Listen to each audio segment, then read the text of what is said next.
हुआ जब मैंने वो वीडियो देखी और आपने अपनी ड्यूटी परफॉर्म की थी, उसके लिए आपको ह्यूमिलिएशन का सामना करना पड़ा। मैं बहुत शर्मिंदा हूँ इस बात पे। तो मुझे ज़रा बताओ क्या वाकया क्या हुआ था उस दिन? मैडम हम रूटीन की गश्त कर रहे थे, 15 की कॉल पे जा रहे थे। गली में 2-3 गाड़ी 15 पे क्या कॉल आई थी आपको? कोई लड़ाई झगड़े टाइप थी। अच्छा, फैमिली की। ओके। तो उधर जा रहे थे तो रास्ते में ड्राइवर कहता कि सर 2-3 गाड़ियाँ खड़ी हैं, मशकूक लग रही हैं। एक बाजार सा था उसमें, मैंने कहा चेक कर लेते हैं।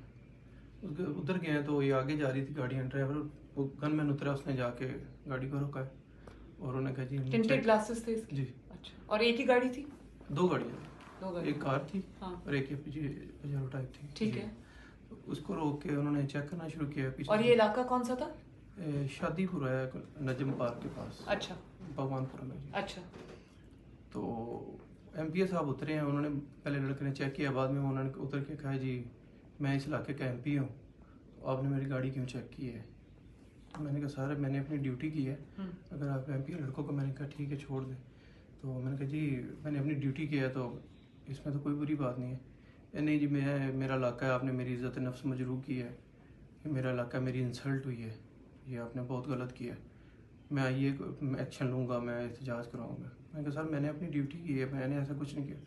नहीं आप मुझसे सॉरी करो, नहीं आप मुझसे सॉरी करो। मैंने उन्हें कान में भी कहा, मैंने वीडियो देखी थी। सॉरी नहीं बनती, आप मेहरबानी करें तो बाकी ये कैमरे वगैरह बंद करें। मैंने कहा नहीं जी मुझे सबके सामने सॉरी करें।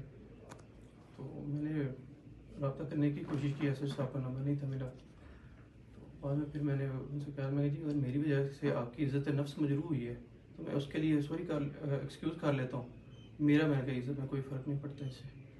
लेकिन वो इधर देखो मेरी तरफ से, यासिर आइंदा आपने अपनी ड्यूटी करने पे कभी किसी से माफ़ी नहीं मांगी। आपने अपनी ड्यूटी की थी जी। आपने उनको चेक किया था, वो आपकी जिम्मेदारी थी जी। आपने की और आइंदा कभी किसी से अपनी जिम्मेदारी पूरी करने के लिए माफ़ी नहीं मांगी। जी बिल्कुल। ठीक है जी। आपका काम यही है और इसी काम के लिए आपको जो है वो स्टेट ने रखा है।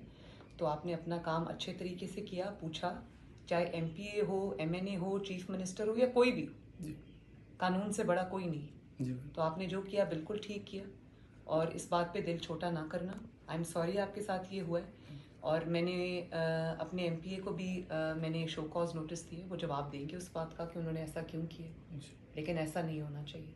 तो आपको अपने बिल्कुल आपने इस बात को दिल पे नहीं लेना और बिल्कुल उसी जिम्मेदारी के साथ अपनी ड्यूटीज़ जो है वो डिस्चार्ज करनी है। ठीक है।